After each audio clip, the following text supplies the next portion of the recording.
Hello again and welcome back to our course on Project 2019.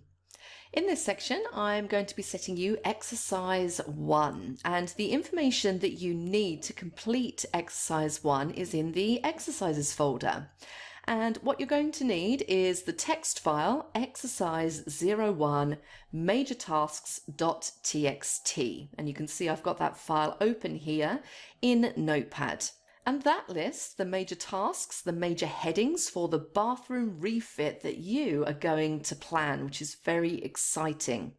So I would like you to use this list and produce a Microsoft Project 2019 project like this one behind. Now note the name that I've given my sample answer at the top here. So we've got Simon Says IT, Project 2019, exercise 01.mpp.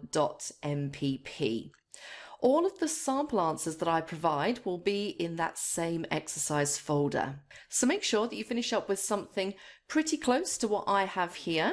And I do appreciate that the start dates may not be relevant for you at this current time. So make sure you finish up with something that is pretty close to what I have here.